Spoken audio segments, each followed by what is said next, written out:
कायद-ए-आज़म ना सिर्फ एक लेजेंडरी सियासतदान थे, बल्कि वो दूरअंदेश इंसान थे और उनकी दूरअंदेश नज़रों ने देख लिया था कि अंग्रेज़ चले गए तो अददी अक्सरियत की बिना पर हिंदू मुसलमानों पर ज़मीन तंग कर देंगे।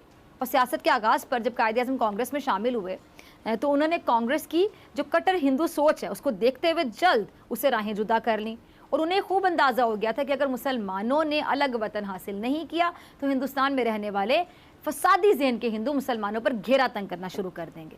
इतनी पुरानी भूख नंग आपके तो खैर ये सदियों पुरानी है, ये पाकिस्तान तो कल की बात है। अभी 2 वक्त की रोटी मिल जाएगी, रूखी सूखी खा, ठंडा पानी पिए, मुहावरे मैंने तो नहीं बनाए। बड़े सबर शुक्र तो वाले बर्रे सगीर के मुसलमान कहने कोई थी इनकी हुकूमत थे ये भूखे नंगे। ये हमें तारीखी तौर पे जो पढ़ाया जाता है वो दुरुस्त नहीं है। सिर्फ इतनी बात, इस्लाम ही अगर कदर मुश्तरक हो तो बांग्लादेश अलहदा क्यों होता। ये कसम ले रहा है कि वो मिलकर पूरे भारत का मजहब हिंदू बना देंगे। जय हिंद, स्वागत है आप सबका दी तथ्य न्यूज़ में। साथियों, जब 1947 में ये देश आज़ाद हो रहा था तब एक वर्ग विशेष से ये आज़ादी जो है वो स्वीकार नहीं हो रही थी, क्योंकि 800 सालों से उन्होंने और सिर्फ उन्होंने ही जो है वो जी हुजूरी करी, गुलामी करी, कभी अरबों की, कभी उज़्बेकियों की, कभी अफ़गानों की, कभी मुगलों की। तो उनसे जो है आज़ादी हज़म नहीं हो रही थी। आदत में था कि दूसरों विदेशियों की जो है वो गुलामी करो, अपने देश के खिलाफ जो है साजिशें करते रहो।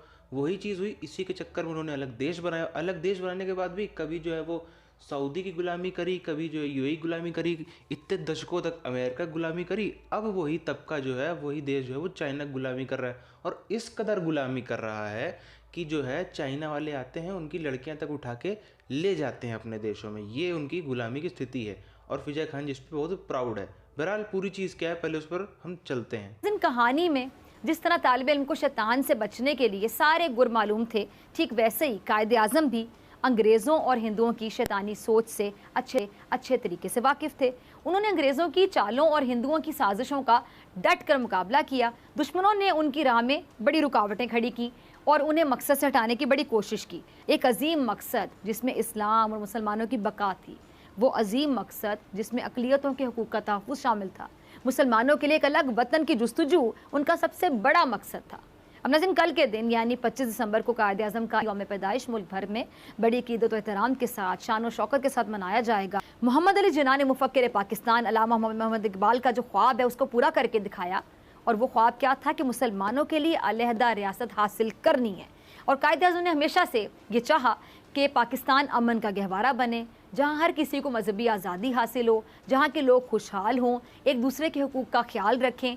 और कायद-ए-आज़म ने अनथक मेहनत की, जिद्दोजहद की, दिन देखा ना रात, अपना खून पसीना एक करके ये आज़ाद वतन, प्यारा पाकिस्तान हमें दिया। कायद-ए-आज़म ना सिर्फ एक लेजेंडरी सियासतदान थे, बल्कि वो दूरअंदेश इंसान थे और उनकी दूरअंदेश नज़रों ने देख लिया था कि अंग्रेज़ चले गए तो अददी अक्सरियत की बिना पर हिंदू मुसलमानों पर ज़मीन तंग कर देंगे। और सियासत के आगाज़ पर जब कायद-ए-आज़म कांग्रेस में शामिल हुए तो उन्होंने कांग्रेस की जो कट्टर हिंदू सोच है उसको देखते हुए जल्द उसे राहें जुदा कर लीं। कायद-ए-आज़म मोहम्मद अली जिन्ना ने साफ अल्फाज में बता दिया था कि मुसलमान साथियों, एक वर्ग विशेष से जो है वो उनके इतनी नस नस के जो एक उनका बॉडी सेल है उसमें गुलामी घुसी हुई है, उसमें विदेशियों की गुलामी घुसी हुई है। तो फिर आखिरकार ये कैसे आज़ाद हो जाते? सीधी सी बात है, कैसे आज़ाद हो जाते? तो उन्होंने जो है वो रास्ता निकाला कि हम कैसे जो है वो आगे भी दशकों तक, सदियों तक हमको गुलाम रहना है। कैसे रहना है? यही रास्ता है कि ये हिंदुओं के साथ में मत रहो, सिखों के साथ में मत रहो, बौद्ध जैन के साथ में मत रहो, अलग एक देश बना लो। उस अलग देश बना के जो है वो वहाँ पे जो है हमको विदेशियों की गुलामी करना जो है वो आसान हो जाएगा। एक बार आप देखो इनका खुद का क्या है। जितने आप ये देखिए, जितने ये हैं, अगर आप इनकी बेसिक चीज़ें देखें, पहनावा इनका कहाँ का है? जो इनका पहनावा है वो इंडिया के जितने एथनिक लोग हैं इंडिया में, चाहे सिख हो, चाहे हिंदू हो, चाहे जैन हो, चाहे बौद्ध हो, चाहे कोई हो, चाहे कोई ट्राइबल हो, उनका पहनावा तो नहीं है ये ऊंचा पैजामा और जालीदार टोपी पहनना। ये अरबों का भी पैजामा नहीं है, ये उज़्बेकियों का भी पहनावा नहीं है। तो ये पहनावा आया कहाँ से? ये एक स्लेव ड्रेस थी, ठीक है ना। उसके बाद भाषा आप देखो, इस देश में हिंदी बोली जाती है, बंगाली, मराठी, तमिल, तेलुगु, कन्नड़ा, मलयालम, इतनी पंजाबी, इतनी भाषाएं बोली जाती हैं।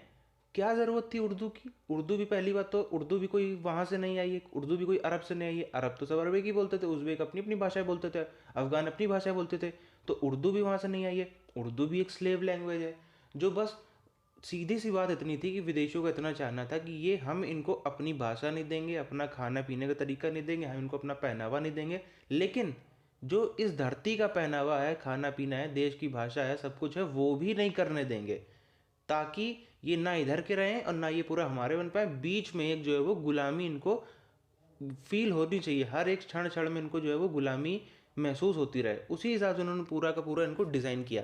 अब एक थोड़ा सा हम टॉपिक पर बात करते हैं कि इतनी हम कह लें आसानी से या सब कुछ तरीके से, अगर आप ख़ास तौर पर देखें जो बांग्लादेश वाला एरिया था या थोड़ा सब था, उसमें कैसे इन्होंने काफ़ी हद तक थोड़ी सी इनको एक आसानी मिली, कैसे मिली, क्या मिली। देखिए, पहले ही एक चीज़ मैं आप सबसे क्षमा हाथ जोड़ कर माफ़ी मांग लूँ कि जो जो कास्ट के किसी लोगों ने गलत किया है उन सब की हम बुराई करते हैं। कोई भी यहाँ पे ऐसे कास्ट के विरोध में या उससे नफरत वाली बात नहीं, बस यहाँ पर कुछ फैक्ट्स रखने की बात है, तो प्लीज़ किसी के सेंटिमेंट हर्ट होते हैं तो माफ़ी करें।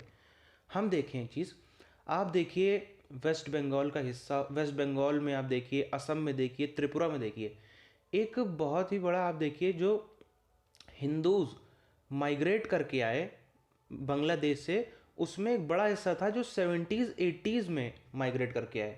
47 में क्यों नहीं आए? क्या कारण था ऐसा जो 47 में इंडिया में नहीं ना आके वो 70s 80s में हिंदुस्तान में आए? क्यों? क्योंकि उस समय पे यही पाकिस्तानियों ने, जो पाकिस्तानी है उस समय, वो हालांकि पाकिस्तान ही था बांग्लादेश, इन्होंने ऐसा जो है वो एक चूरन चटा रखा था, ऐसे चूरन दे रखा था कि भाई उसमें, क्योंकि जो 70s 80s में है उसमें ज़्यादातर आप देखिए शेड्यूल ट्राइब के लोग थे। ऐसा नहीं है कि शेड्यूल ट्राइब के लोग 47 में नहीं आए थे, जो बहुत से लोग हैं जो आए थे उस टाइम पे भी, जिनको समझ में आ गई थी पाकिस्तानियों की बात, उनको समझ में आ गया था कि ये जो है हमको चूरन चटा रहे हैं और कुछ नहीं, उनको समझ में आ गया, वो आ गए थे उस टाइम पे। लेकिन कुछ लोगों को ऐसा ये बेवकूफ़ बनाया गया कि भाई तुम वहाँ कहाँ जाओगे, वहाँ तुमको ये जो फॉरवर्ड क्लास के लोग हैं, ये जो ओबीसी हैं, जो जनरल हैं, ये तो तुमको वहाँ पे ख़त्म कर देंगे, यहाँ रहो। उसी के लिए उन्होंने देखिए थोड़ा सा एक दिखाने के लिए, जो पहला लॉ मिनिस्टर था पाकिस्तान का, पूरे पाकिस्तान का, वो था जोगितो नाथ मंडल साहब। उनकी क्या हालत करी इन पाकिस्तानियों ने, कैसे दर दर में तड़पा तड़पा के उनकी क्या हालत करी गई, वो सब ने देखा। और वही चीज़ जिन्होंने 10-20 साल तो जैसे तैसे दिखाए रखा, आखिरकार 75 में जो है वो इस्लामाइजेशन पूरे पूरे बांग्लादेश में लेके आए। तब हमारे ही भाइयों को समझ में आई बात और तब उनको यहाँ पर आना पड़ा। हालांकि अभी भी वो इंडिया में काफ़ी उससे खुशी से रह रहे हैं। बहरहाल आपकी क्या राय है, आप नीचे कमेंट करके बताइए। मिलते हैं आप सबसे आने वाली वीडियोज़ में, तब तक के लिए जय हिंद।